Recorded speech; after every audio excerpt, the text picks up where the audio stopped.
आश्रम में डेरा की स्टोरी से मिलते जुलते कंटेंट्स बहुत सारे डाले गए। आश्रम में दिखाए गए जो कंटेंट्स हैं वो बहुत कम हैं। डेरा के अंदर जो काली करतूतें कारगुजारियां हो रही थी वो उससे कई गुना ज़्यादा हो सकती। डेरा की हैवानियत इससे कहीं ज़्यादा है, डेरा के मुखिया की हैवानियत इससे कहीं ज़्यादा है। हमारे फादर ने एक पूरा का पूरा आर्टिकल छापा और उसमें ये एक बॉक्स लिखा उन्होंने कि धर्म के नाम पर किए जा रहे हैं साध्वियों के जीवन बर्बाद। उसके बाद from the very next day उनको थ्रेट आना शुरू हुआ डेरा की तरफ से। मेरे फादर पर 24 अक्टूबर 2002 की शाम को हमला हुआ था। घर के बाहर ही डेरा के 2 शूटर्स आए थे और उन्होंने 5 गोलियां उन पर दागी और उसके बाद वो 28 दिन तक हॉस्पिटलाइज्ड रहे। हमारे साथ भी यही हुआ। हमारा जिस्मानी शोषण डेरा के अंदर हुआ और बड़े भद्दे तरीके से हुआ। एक हैवान की तरह, एक शैतान की तरह डेरा प्रमुख ने उनका जिस्मानी शोषण किया। लड़कियों की तादाद बहुत ज़्यादा थी, चाहे वो कॉलेज गर्ल्स थी, चाहे वो इनकी साध्वियाँ थी।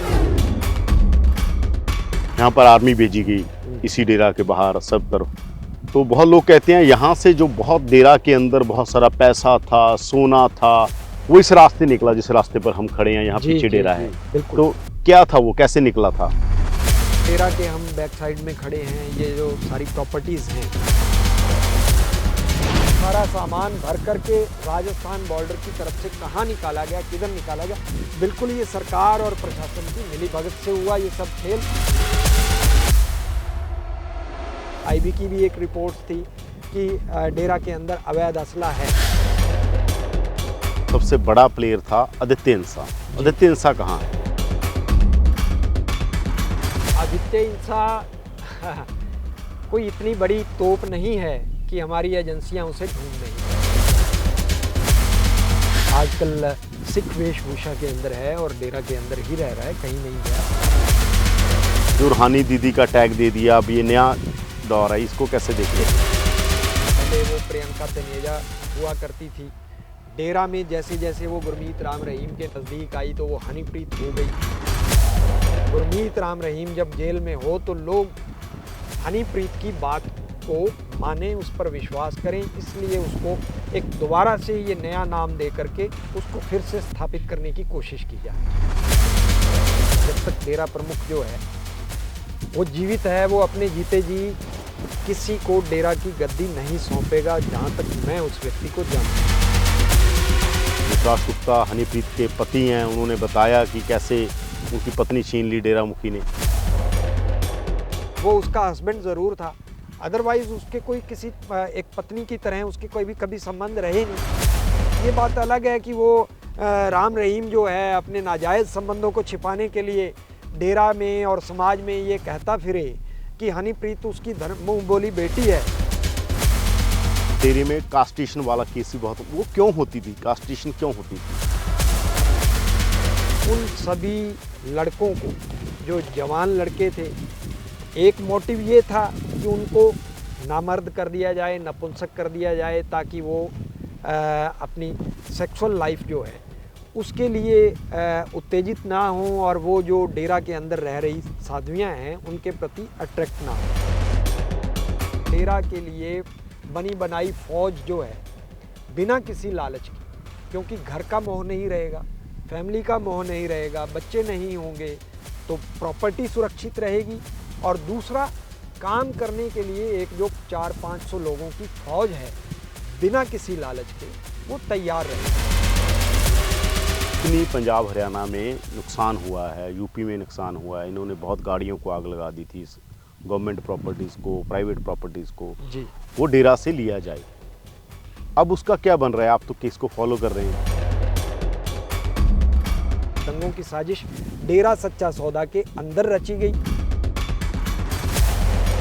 समाज को सुधारने का ठेका एक बलात्कारी को दे दिया गया है। अभी और सज़ा होगी इसको? कब तक मतलब ये अंदर ही रहेगा या बाहर आने की इसकी प्लानिंग में कोई मदद गवर्नमेंट भी मदद करेगी या और भी कर देंगे?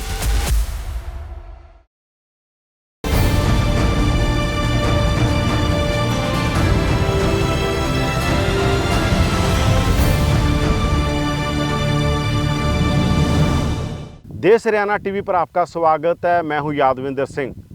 हरियाणा को देश और दुनिया में बहुत सारी बातों के लिए जाना जाता है, पर जब हरियाणा की कई बार नेगेटिव इमेजेस सामने आती है तो सिरसा का जिक्र भी आता है और डेरा सिरसा का जिक्र भी आता है। आज हम बात करेंगे अंशुल छत्रपति से, जिनके पिता रामचंद्र छत्रपति जी बहुत बड़े पत्रकार थे और जिन्होंने अपनी शहीदी दी पत्रकारिता के लिए, सच के लिए। अखबार का नाम था पूरा सच। डेरा सिरसा हमारे पीछे आप बैकग्राउंड में देख रहे हैं और अंशुल जी हमारे साथ हैं, उनसे बात करेंगे कि क्या क्या हुआ। बहुत सारी फिल्में बनी, मोटर मित्रांदी फिल्म बनी, उसके बिना आश्रम फिल्म बनी, बहुत सारी फिल्में बनी। क्या इन फिल्मों में वो पूरा सच था? पूरा सच क्या है? बात करते हैं अंशुल जी से। स्वागत है जी बहुत बहुत आपका जी देश हरियाणा टीवी पर। धन्यवाद।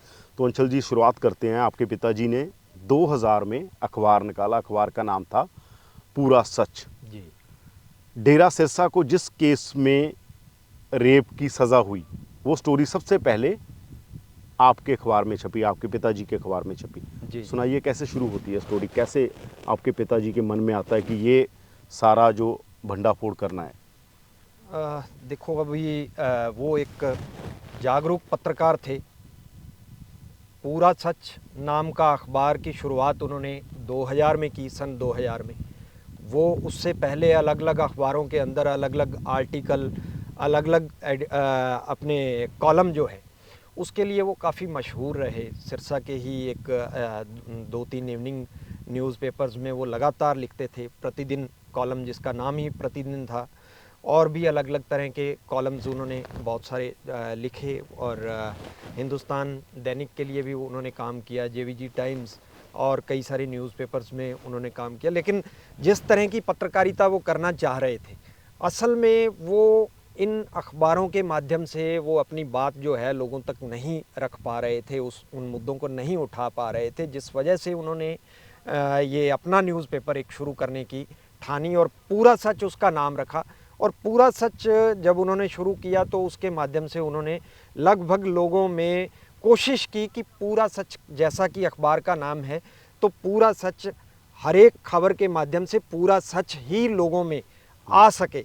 तो ये स्टोरी कैसे हाथ लगी? उनके जो साध्वी थी, किसी साध्वी की चिट्ठी थी कि डेरा सिरसा मुखी है जो वो बलात्कार कर रहा है, रेप कर रहा है डेरे में, इसी डेरे में जिसके हम बैकग्राउंड में खड़े हैं। ये मई 2002 की घटना है, जब ये सबसे पहले ये एपिसोड जो डेरा के साथ शुरू हुआ। उससे पहले पूरा सच जो है अलग अलग प्लेटफॉर्म्स पे अलग अलग चीज़ों के लिए, मुद्दों के लिए जनता में जाना जाता था और बहुत कम समय के अंदर उसने अपनी एक पहचान बनाई। तो जब ये मई 2002 के अंदर एक अनोनिमस लेटर जो है वो सामने आया, साध्वी, डेरा की एक साध्वी द्वारा लिखित वो लेटर था। तत्कालीन प्रधानमंत्री अटल बिहारी वाजपेयी जी के नाम एड्रेस था और उसकी कॉपीज़ जो है वो अलग अलग जगह पर भेजी गई थी, जिसमें Punjab and Haryana high court को भी उसकी एक कॉपी भेजी गई। तो उस लेटर के अंदर साध्वी ने जो सनसनीखेज खुलासे किए, उस लेटर के माध्यम से जो संगीन आरोप लगाए डेरा के मुखी गुरमीत राम रहीम पर, उसमें बताया गया कि कैसे डेरा का मुखिया गुरमीत राम रहीम डेरा के अंदर अपनी साध्वियों के साथ किस तरीके से हैवानियत कर रहा है, उनके साथ उनका जिस्मानी शोषण कर रहा है और उसके अलावा और डेरे के अंदर क्या क्या काली करतूतें उसके द्वारा की जा रही हैं। इन सारी चीज़ों से पर्दा उठाया गया उस लेटर के अंदर। और उसमें साध्वी ने ये भी कहा कि मैं इस लेटर में अपना नाम इसलिए उजागर नहीं कर रही हूँ क्योंकि मेरी जान को खतरा हो सकता है।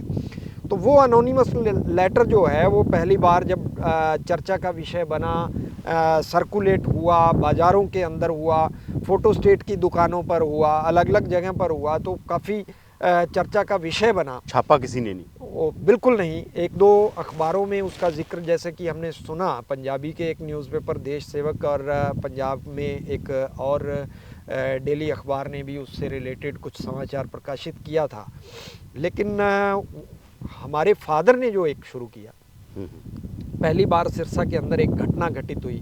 कोई कार को चला रहे व्यक्ति के साथ कोई झड़प होती है, जिससे ये सारा मुद्दा जो है वो कहीं ना कहीं खड़ा हो जाता है कि उसमें जब झड़प के दौरान एक व्यक्ति ने कार वाले से कहा कि तू डेरा का प्रेमी है और तुम्हारा बाबा ऐसा है वैसा है, तो उस सारी घटना को लेकर हमारे फादर ने एक पूरा का पूरा आर्टिकल छापा और उसमें ये एक बॉक्स लिखा उन्होंने कि धर्म के नाम पर किए जा रहे हैं साध्वियों के जीवन बर्बाद। तो पहली बार ये 30 मई 2002 को हमारे फादर ने अपने अखबार में ये आर्टिकल छापा। उसके बाद from the very next day उनको थ्रेट आना शुरू हुआ डेरा की तरफ से, और लेकिन उस थ्रेट के बाद इस मामले में जितना भी उन्होंने कोशिश की कि उसको डे बाय डे, क्योंकि फतेहाबाद के अंदर एक अखबार था, उसने कुछ दिनों बाद 6 जून में, 30 मई को हमारे फादर ने पब्लिश किया, 6 जून को फतेहाबाद के एक अखबार में इससे रिलेटेड एक आर्टिकल छपा। तो उसी दिन फतेहाबाद में डेरा के फॉलोअर्स ने उस अखबार के दफ्तर पर हमला कर दिया, उस दफ्तर को तोड़ फोड़ दिया और उसके न्यूज़ एडिटर को जान से मारने की कोशिश की गई। तेल के कैन लेकर, पेट्रोल के कैन लेकर उसके घर पर धावा बोल दिया गया। वो बेचारा अपनी फैमिली को लेकर के कई दिनों तक अंडरग्राउंड रहा। ये सारी घटना को भी हमारे फादर ने कलम के खिलाफ जुनूनी गुस्सा, इस तरह का एक आर्टिकल उन्होंने पब्लिश किया। उसके बाद कैसे तर्कशीलों पर हमला होता है उस लेटर को लेकर, कैसे वकील के चैम्बर पर हमला होता है, कैसे रतिया के अंदर फ़ोटो स्टेट की दुकानों के ऊपर हमला होता है, दुकानों के मालिकों को मारा पीटा जाता है। डे बाय डे वो इन सारी घटनाओं को पब्लिश करते गए। उन्होंने किसी धमकी की परवाह नहीं की। उसके बाद धमकी के बाद धीरे धीरे प्रलोभन शुरू हुए। 2 जुलाई 2002 को हमारे फादर ने पहली बार एक एसपी को एक लेटर लिखा, जिसमें उन धमकियों का, उन सारी घटनाओं का जिक्र किया उन्होंने कि कैसे किस तरीके से उनको टेरराइज़ किया जा रहा है और किस तरीके से उनको धमकाया जा रहा है फ़ोन पर और अलग अलग तरीके से। इन सारी चीज़ों का उन्होंने जिक्र किया पहली बार उसके अंदर, लेकिन प्रशासन ने उन चीज़ों पर कोई गौर नहीं किया। और इसके बाद वो जो अनोनिमस लेटर था, उस लेटर के रिगार्डिंग अगर हम बात करें तो पहली बार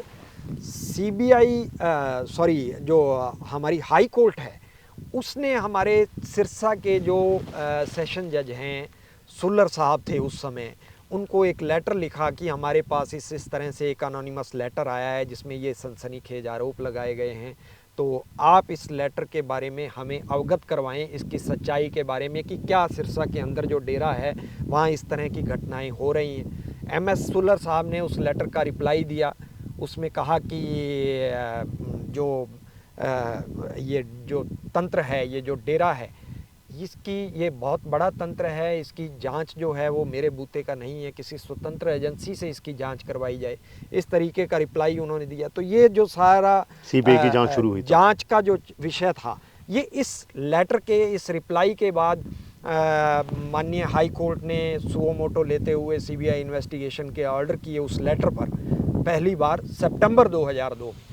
उससे रिलेटेड भी हमारे फादर ने एक न्यूज़ आर्टिकल छापा। उसके बाद तो आपके पिताजी पर अटैक कैसे हुआ, मतलब वो कैसे इन्होंने प्लान किया? उस दिन कुछ छपा था जब पहले ही प्लान चल रहा था, जब वो पहली खबरों का रिएक्शन था? मेरे फादर पर 24 अक्टूबर 2002 की शाम को हमला हुआ था। घर के बाहर ही डेरा के 2 शूटर्स आए थे और उन्होंने 5 गोलियां उन पर दागी और उसके बाद वो 28 दिन तक हॉस्पिटलाइज्ड रहे ज़ेरे इलाज और 28 दिन बाद उनकी डेथ हुई थी दिल्ली के अपोलो हॉस्पिटल में। तो उससे पहले जस्ट 23 अक्टूबर को एक न्यूज़ पब्लिश की थी उन्होंने डेरा से ही रिलेटेड, डेरा की याचिका खारिज। तो वो याचिका क्या थी एक्चुअल में, जो मैंने आपको जिक्र किया कि सीबीआई इन्वेस्टिगेशन के हुक्म दिए गए पहली बार Punjab and Haryana high court की तरफ से, उस ऑर्डर को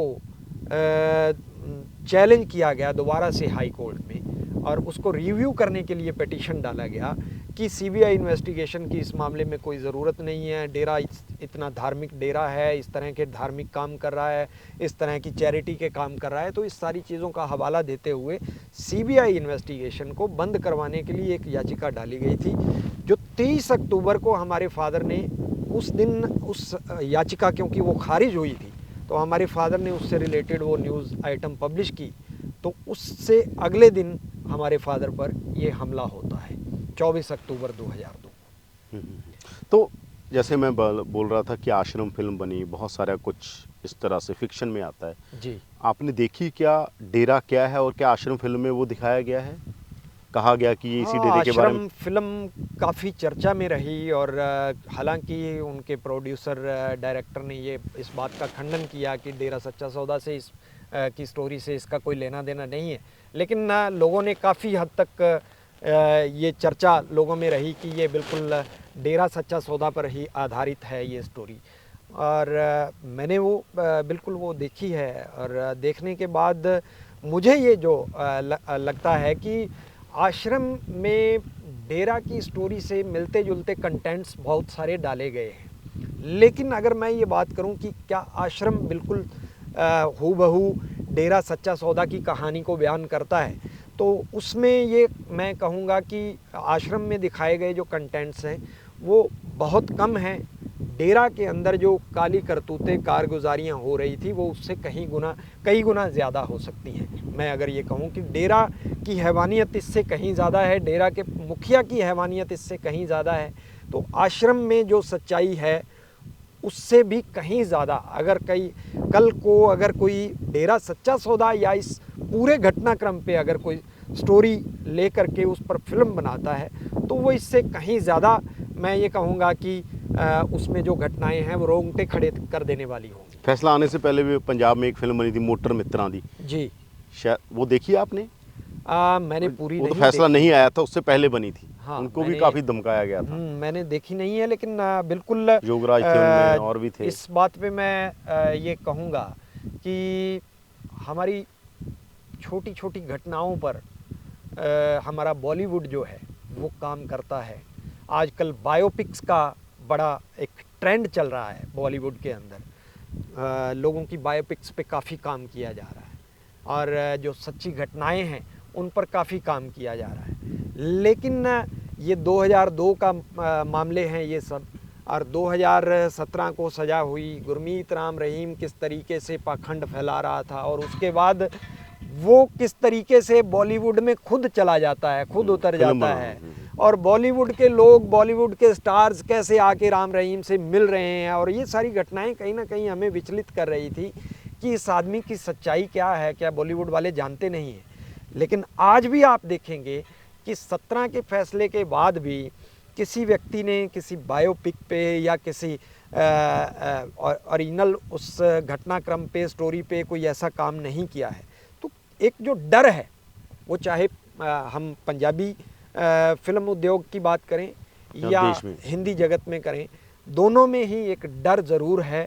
लोग काम नहीं करना चाहते हैं उस टेरर की वजह से कह लीजिए, और कई जगह तो बिल्कुल हमारे पास लोग आए, उस स्टोरी पर बातचीत किया, लंबी मीटिंग्स हुई, और उसके बाद उन लोगों का इस तरीके का भी ये एक्सक्यूज़ था कि हमें एक्टिंग के लिए, उन रोल्स को निभाने के लिए लोग नहीं मिल रहे।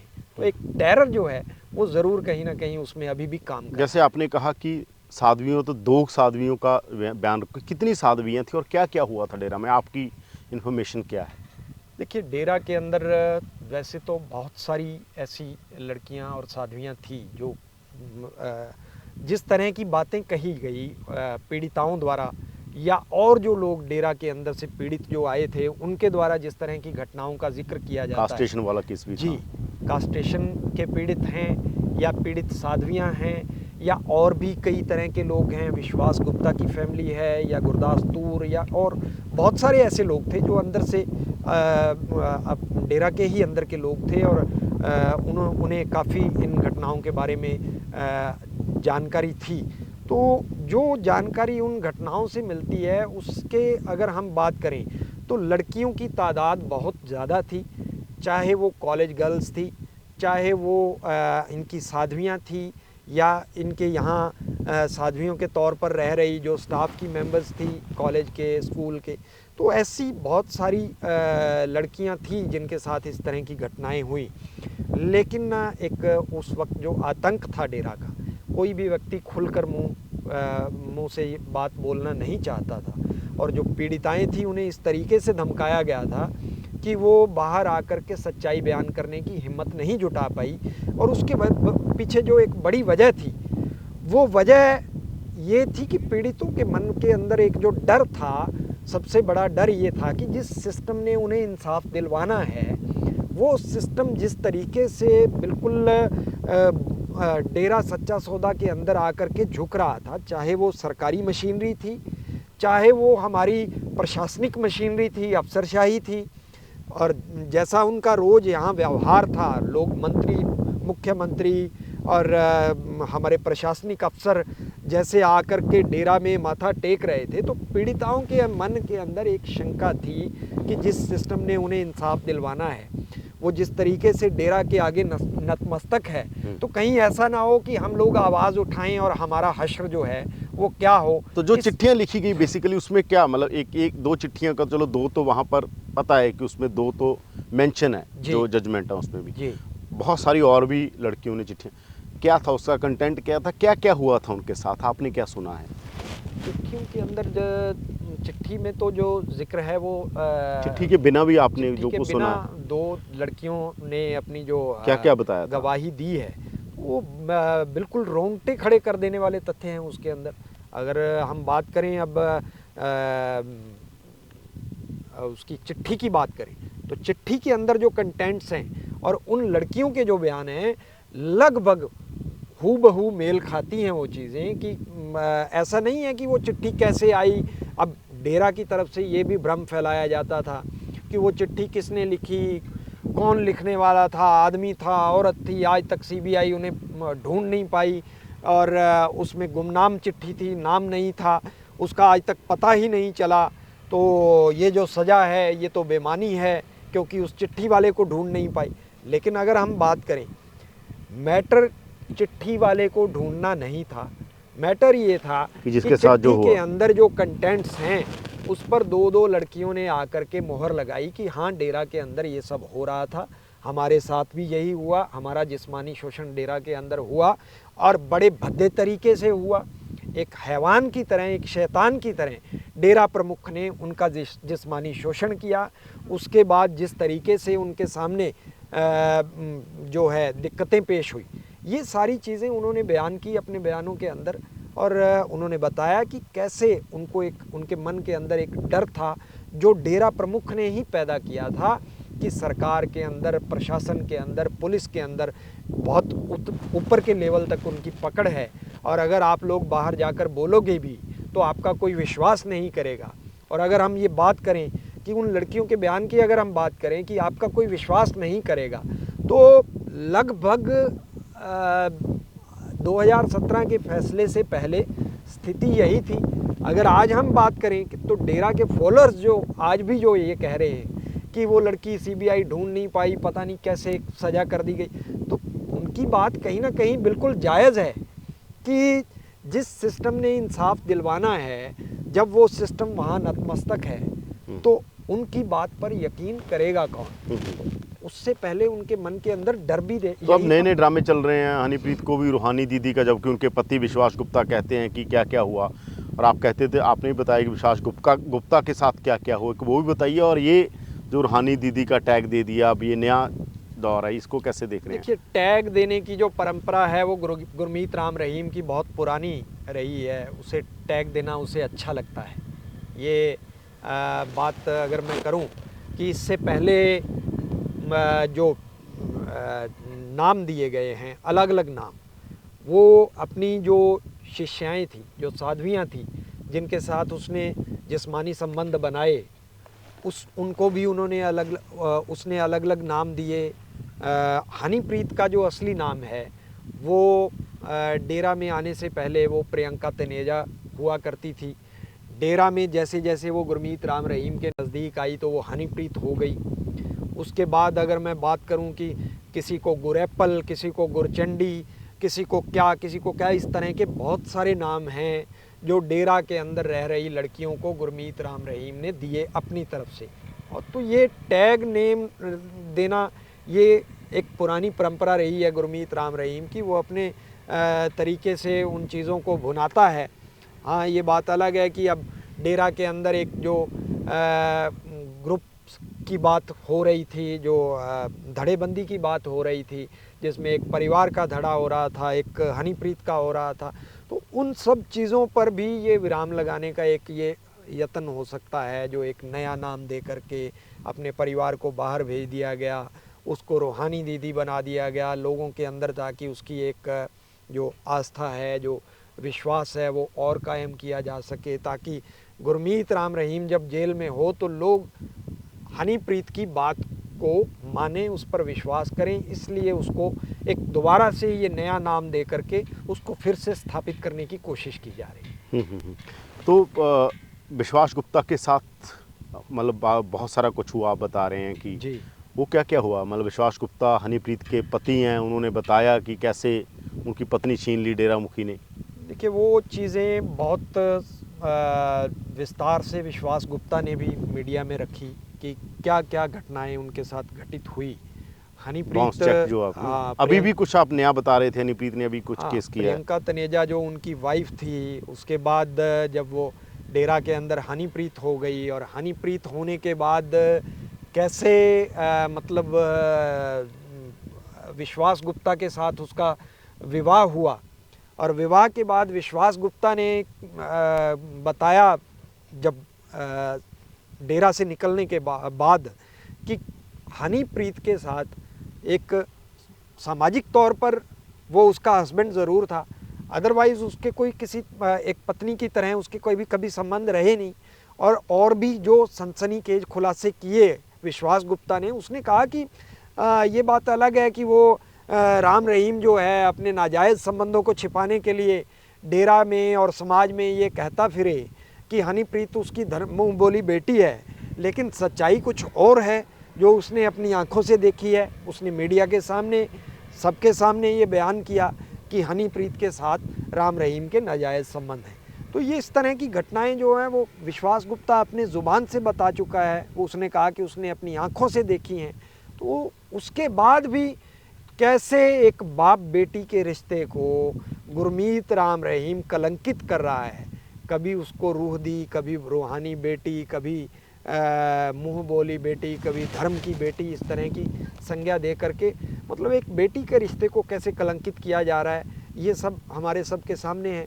विश्वास गुप्ता को इस मामले में जब उसने सच्चाई बयान की, उससे पहले जो विश्वास गुप्ता डेरा सच्चा सौदा के लिए दामाद हुआ करता था, उनके फॉलोअर्स के लिए पूजनीय हुआ करता था, क्योंकि वो उनके गुरु का दामाद है। और जैसे ही सच्चाई बयान हुई तो वही विश्वास गुप्ता जो है वो उन लोगों के निशाने पर आ गया।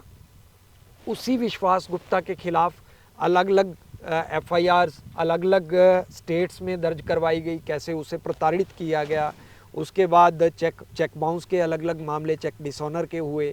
अभी अगर हम ताज़ा बात करें तो हनीप्रीत ने कोई एक मामला रोहिणी कोर्ट के अंदर अभी मेरे सुनने में आया कि उसको प्रताड़ित करने के लिए फैमिली को एक मामला कोई और दर्ज करवाया। हनीप्रीत ने एक और मामला विश्वास गुप्ता पर दर्ज कराया। जी, क्या उस मामले में क्या है? अभी ज़्यादा उसकी लीगली मुझे नॉलेज नहीं है, मैं ज़्यादा डिटेल्स मालूम नहीं है, लेकिन जहाँ तक मुझे लगता है कि वो मामला भी इसी से रिलेटेड है। जो उसकी मैरिड लाइफ थी उसमें कोई तलाक का कह सकते हैं, या उसी तरह का कुछ ना कुछ मामला उसमें डाला गया है, इस्तगासा डाला गया है। तो यहाँ पर डेरे में कास्टेशन वाला केस भी बहुत, वो क्यों होती थी? कास्टेशन क्यों होती थी? क्यों उनको कास्टेशन वाला जो मामला है, जो साधु बनाए जाते थे कास्टेशन करके वो नौजवानों को, अपनी तरह का, अगर मैं ये कहूँ कि पूरे वर्ल्ड लेवल पे हम लोग बात करें तो शायद ही ऐसा कोई पूरे विश्व के अंदर हमें उदाहरण मिले।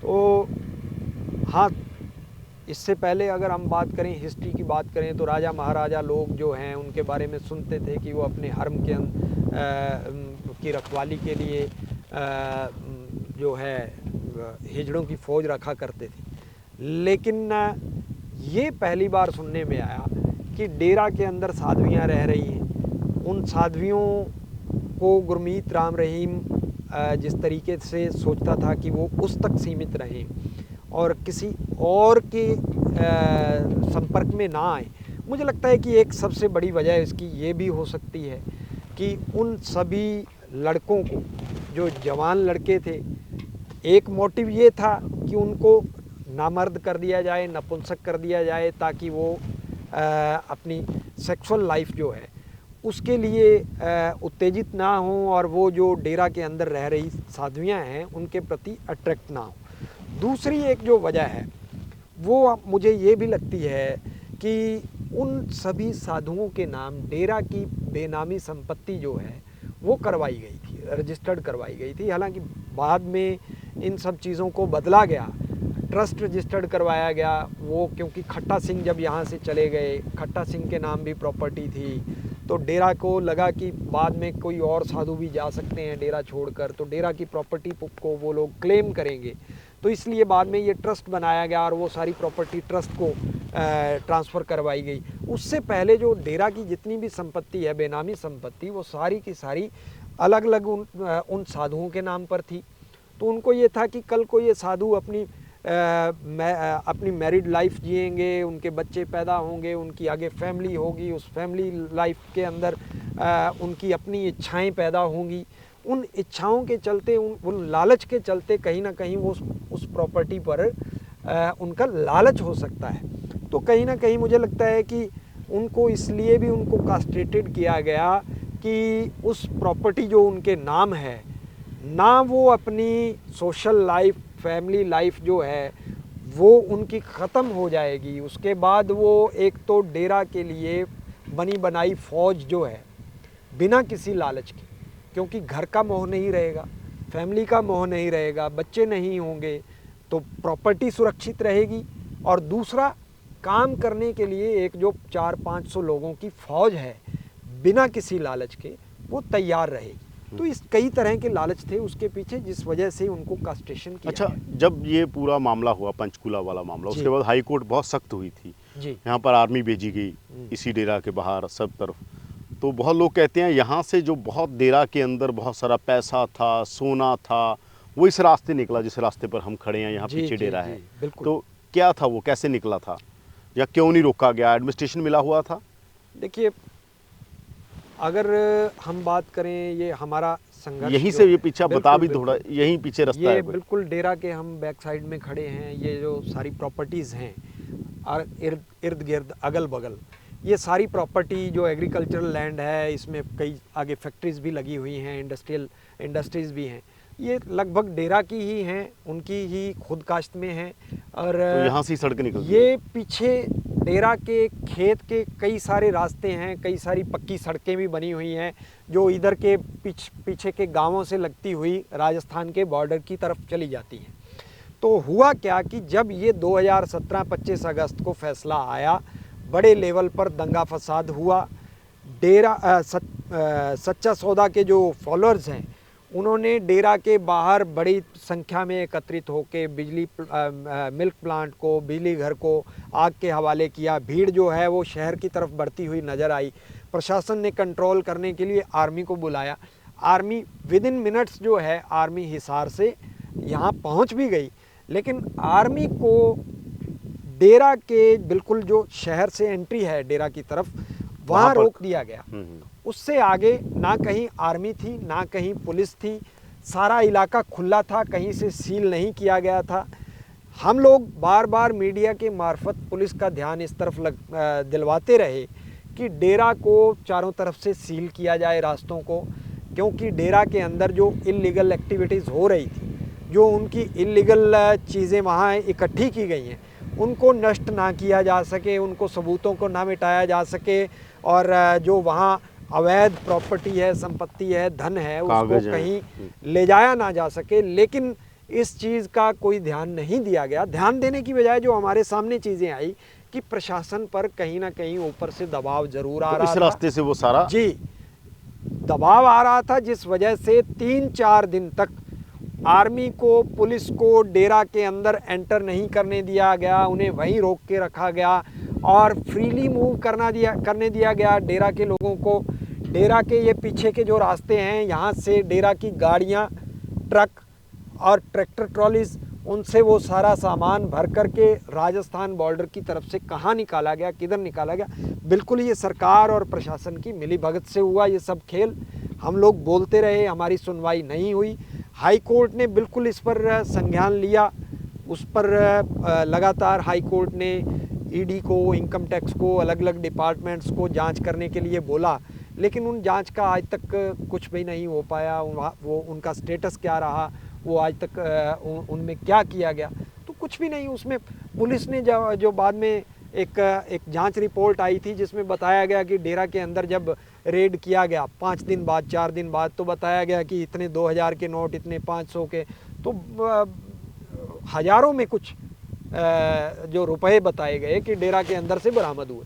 तो ये बात हजम नहीं होती है कि इतने बड़े एम्पायर से 1000 एकड़ में डेरा 12,000 15,000 रुपया बरामद हो, तो वो सारा कुछ यहाँ से जो नोटों के जिसके बारे में बताया गया था कमरे भरे हुए हैं, वो सारा कुछ, और जो इलीगल एक्टिविटीज़ के जो डॉक्यूमेंट्स थे या जो अवैध असले के बारे में भी कई तरह की बातें आई। आईबी की भी एक रिपोर्ट्स थी कि डेरा के अंदर अवैध असला है।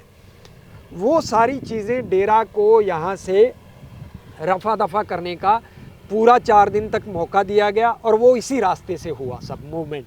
बिल्कुल फ्रीली करने दिया गया, उसमें सारी मिली भगत। तो अभी भी पैरोल हर बार मिल जाती है, 90 दिन की पैरोल, कभी ये दिन की पैरोल। तो आप तो हमेशा विरोधी रहे हो इसके, तो क्यों ऐसा क्यों है कि ये तो पॉलिटिकल कारण तो एक, क्या फिर कोई फ़र्क नहीं पड़ा, डेरे वाला आएगा फिर वैसे ही चलेगा सारा कुछ? देखिए, ये जो हम लोग 2002 से लड़ रहे थे, 2019 में हमारे फादर के मामले में फ़ैसला आया। 17 साल तक हमने लड़ाई लड़ी है अदालतों में ही। पहले हाई कोर्ट से हमने सीबीआई इन्वेस्टिगेशन मांगी, सुप्रीम कोर्ट तक मामला गया, फिर लंबा समय इन्वेस्टिगेशन चला, फिर ट्रायल चला। ट्रायल के दौरान कई बार हाई कोर्ट, सुप्रीम कोर्ट तक हमें जाना पड़ा। तो ये एक लंबा प्रोसेस जो था, उस दौरान भी इस इन्वेस्टिगेशन को या इस ट्रायल को बाधित करने के लिए, अड़चन पैदा करने के लिए हर संभव कोशिशें की गई और अब भी वही चल रहा है। सत्ता के दबाव में कैसे गुरमीत राम रहीम को दोबारा फिर से उसी खेल करने पर दोबारा जो शुरू किया जा रहा है, तो कहीं ना कहीं सत्ता इसमें शामिल है, सत्ता पक्ष शामिल है। सरकार का रोल ये नहीं होना चाहिए कि वो एक बलात्कारी को, कातिल को खुलेआम बाहर ला करके स्टेज पर बैठाए और उससे कहे कि आप समाज को शिक्षित करो। मंत्री और मेयर उसमें जाएं। और सत्ता के लोग जो हैं, सत्ता के नुमाइंदे जाकर वहाँ माथा टेकें और आशीर्वाद मांगे और कहें कि हमारी पर्सनल आस्था है। तो एक व्यक्ति जो बलात्कारी और हत्यारा साबित हो चुका है, आपकी अगर वहाँ आस्था है, सरकार के लोगों की वहाँ आस्था है, आज आप उसे पैरोल पर लाकर उससे खुला स्टेज लगवा रहे हैं और पीड़ित लोगों को आप ये कह रहे हैं कि अगर आपको तकलीफ़ है तो आप कोर्ट चले जाइए। तो मेरा ये मानना है कि हर आम व्यक्ति जिसके पास हाई कोर्ट, सुप्रीम कोर्ट जाने का मादा नहीं होता लड़ने का, इतनी लंबी लड़ाई, वो तभी ये है कि 4-5 साल तक लोग अपना लड़ाई लड़ते हैं, उसके बाद हताश होकर थक हार कर घर बैठ जाते हैं और वो लड़ाइयाँ जो हैं वहीं ख़त्म हो जाती हैं, वो अपनी इंसाफ उनको नहीं मिल पाता। लेकिन हम लोगों ने 17 साल इस लड़ाई को जारी रखा, अब भी लड़ रहे हैं। तो ये बात हमें बार बार ना कही जाए कि अगर आपको तकलीफ़ है तो आप अदालत चले जाइए। एक सरकार का, प्रशासन का जिम्मेदारी क्या होती है, वो प्रोसिक्यूशन की जिम्मेदारी क्या होती है। आप प्रोसिक्यूशन की जगह पर हैं, आपने पीड़ितों को इंसाफ दिलवाना है। आप एक बलात्कारी के पक्ष में खड़े नहीं हो सकते।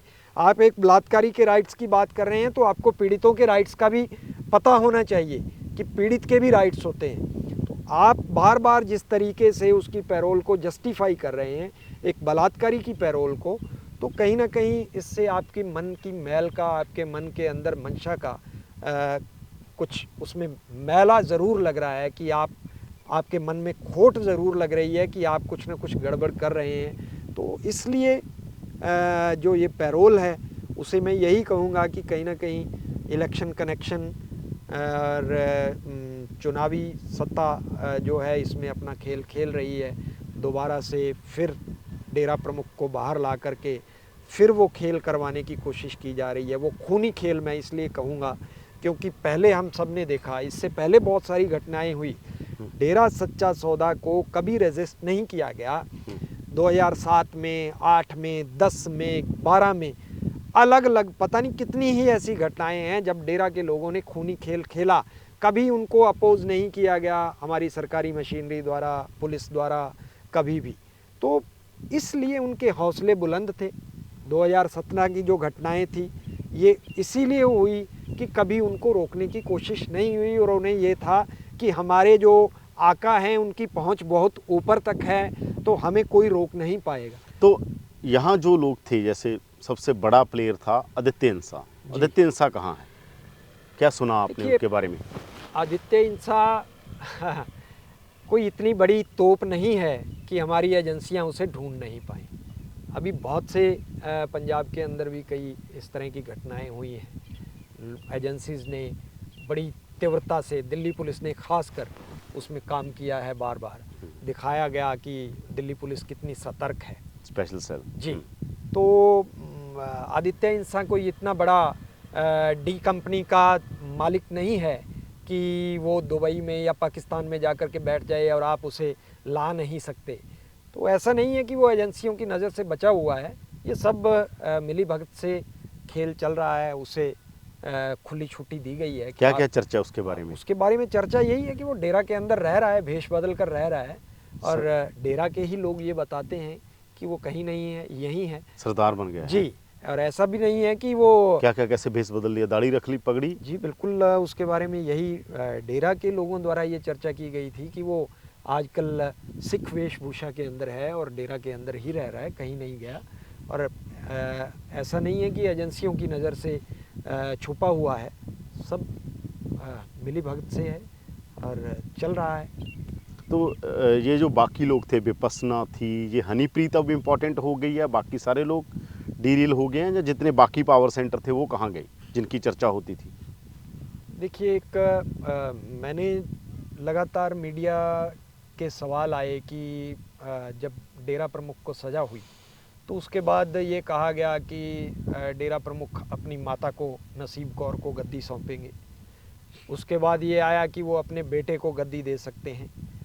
उसके बाद ये आया कि वो हनीप्रीत को गद्दी दे सकते हैं। तो मुझे बार बार इस मसले पर जब सवाल आया तो मैंने कहा कि जब तक डेरा प्रमुख जो है वो जीवित है, वो अपने जीते जी किसी को डेरा की गद्दी नहीं सौंपेगा, जहाँ तक मैं उस व्यक्ति को जानता हूँ। और ना माता को, ना बेटे को, ना हनीप्रीत को, ये सब अफवाहों का दौर चलता रहता है मीडिया के अंदर। और जहाँ तक बात करें कि पावर सेंट्रलाइज करने की, तो राम रहीम की गैर मौजूदगी के अंदर डेरा के अंदर जो घटनाएं हो रही थी, ग्रुप्स बन गए थे, फैमिली का, हनीप्रीत का, डेरा की मैनेजमेंट का। तो ये अलग अलग ग्रुप जो थे, धड़ेबंदी जो थी, फेथ वर्सेस वर्डिक्ट वाला भी, इन सब को टैकल करने के लिए फैमिली को यहाँ से हटाया गया, विपासना, शोभा को हटाया गया, हनीप्रीत को पावर्स दी गई। तो ये कहीं ना कहीं उन चीज़ों को, उनसे बचने के लिए ये कोशिश है कि फैमिली को और मैनेजमेंट को साइड ट्रैक करके हनीप्रीत को के हाथों में पावर दी जाए, ताकि ये जो डेरा के अंदर जो धड़ेबंदी है इससे बचा जा सके। अंशुल जी, एक जो उस टाइम कहा गया था कि जितनी पंजाब हरियाणा में नुकसान हुआ है, यूपी में नुकसान हुआ है, इन्होंने बहुत गाड़ियों को आग लगा दी थी, गवर्नमेंट प्रॉपर्टीज़ को, प्राइवेट प्रॉपर्टीज़ को, जी, वो डेरा से लिया जाए। अब उसका क्या बन रहा है? आप तो केस को फॉलो कर रहे हैं। देखिए, जब वो PIL एक फाइल हुई थी 2017 में 25 अगस्त को, जब फैसला आया राम रहीम के ख़िलाफ़, तो वहाँ जो माहौल पैदा किया गया डेरा के फॉलोअर्स द्वारा, उस माहौल के अगेंस्ट और सरकार की और प्रशासन की जो ढिलाई थी उसके अगेंस्ट वो PIL मूव हुआ। और हाई कोर्ट ने उसके अंदर बड़ा तीखा रिएक्शन दिया और लगभग बहुत सारे ऑर्डर्स जो हैं डे बाय डे पास किए गए सरकार के ख़िलाफ़ भी। सरकार से पूछा गया कि आप इसमें एक्शन क्यों नहीं ले रहे हैं, तो बड़ी तेज़ी से रिएक्ट किया गया और उसका असर ये हुआ कि डेरा के फॉलोअर्स को वहाँ से हटाने के पुलिस ने जो गोलीबारी की और उसके बाद 40 लोग मारे गए। और उसके बाद लगातार जब उस पर सुनवाई चलती रही तो ईडी को, इनकम टैक्स को, अलग अलग एजेंसीज़ को एक्टिव किया गया। डेरा की जो संपत्ति है, डेरा के जो सोर्सेज हैं कि वो कहाँ से जुटाई गई, इन सारी चीज़ों की जांच होनी चाहिए। डेरा की एक्टिविटीज़ के बारे में जांच होनी चाहिए। डेरा की एग्रीकल्चरल लैंड यहाँ इतने से इतनी कैसे हुई, इन सारी चीज़ों की जांच के लिए एक जांच एजेंसी बैठाई गई। और उसी दौरान जो नुकसान हुआ दंगों के अंदर हरियाणा पंजाब में, उस नुकसान के आंकलन के लिए हरियाणा पंजाब को कहा गया कि आप अपनी रिपोर्ट सौंपें कि दोनों स्टेट्स के अंदर कितना सरकारी संपत्ति का, पब्लिक प्रॉपर्टी का और कितना निजी संपत्ति का नुकसान हुआ, उसका अलग अलग ब्यौरा दिया जाए, ताकि उसके लिए फिर एक अलग से जो है उसकी भरपाई के लिए ये जिम्मेवारी तय की जाए। सरकार बताए कि उसकी भरपाई सरकार करेगी या डेरा करेगा। तो वो मामला जो है काफ़ी लंबा टाइम सुनवाई के लिए वो चलता रहा, उसमें बहस हुई। उसके बाद कोविड काल में वो काफ़ी लंबा टाइम तक वो सुनवाई जो है वो ठप रही, जिसके बाद अभी पीछे कुछ समय पहले हरियाणा पंजाब ने जो एफिडेविट्स दिए हैं उसमें बताया गया है कि कितने 100 करोड़ का जो नुकसान है हरियाणा का और पंजाब का हुआ है। और अभी उसमें हाई कोर्ट ने फैसला नहीं लिया है कि उस नुकसान की भरपाई डेरा करेगा या कौन करेगा। तो जैसे ही वो फैसला आता है, मुझे लगता है कि जब डेरा की वजह से और हमारे पंचकुला की एसआईटी ने जो जांच की उन दंगों की, उसमें ये साबित किया उन्होंने कि इसकी साजिश जो है, दंगों की साजिश डेरा सच्चा सौदा के अंदर रची गई। 17 अगस्त 2017 को 25 अगस्त 2017 के फैसले से पहले 17 अगस्त को डेरा के अंदर ये साजिश रची गई। उस साजिश में हनीप्रीत, आदित्य और कौन कौन लोग शामिल थे। हालांकि एसआईटी ने सीधे सीधे साफ साफ गुरमीत राम रहीम को उस साजिश से बचाया, लेकिन जब वो साजिश डेरा के अंदर रची गई तो उस सारे नुकसान की भरपाई भी डेरा सच्चा सौदा से करवाई जानी चाहिए। हमारी यही मांग थी।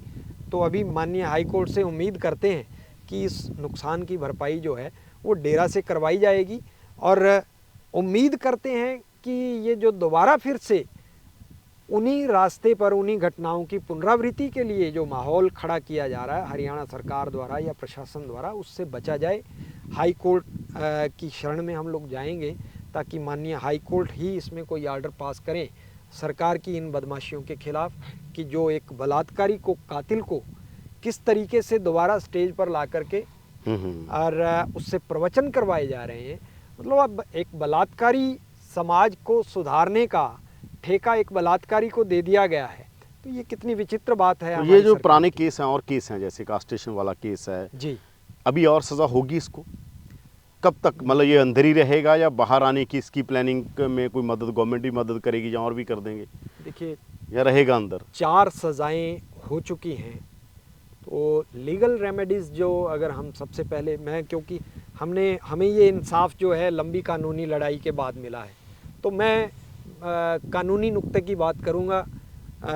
भावुक भावनाओं के साथ बहकर हम कहें तो बिल्कुल ये कहेंगे कि हाँ, तो इसमें अब कुछ नहीं हो सकता, लेकिन हर एक व्यक्ति को हमारे कानून ने, हमारे संविधान ने उसके कानूनी अधिकार जो दिए हैं वो राम रहीम के पास भी हैं। उसकी लीगल रेमेडीज़ अभी जो हाई कोर्ट की, सुप्रीम कोर्ट की बची हुई है, ट्रायल कोर्ट का फैसला है, उसके अगेंस्ट वो अपील में गए हुए हैं। हाँ, वो बात अलग है कि अभी हाई कोर्ट ने उसमें ज़्यादा कोई उस मामले को, अपील को अभी तवज्जो नहीं दी है।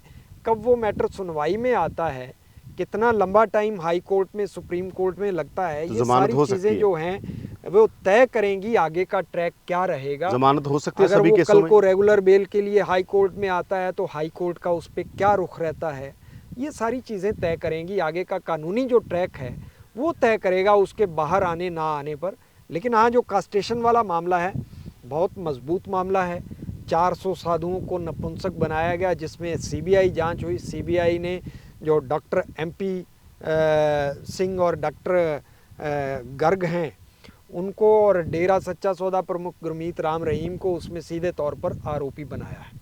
कई सारे साधुओं के उसमें बयान हैं। तो अभी जो है उसमें ट्रायल अभी पेंडिंग है।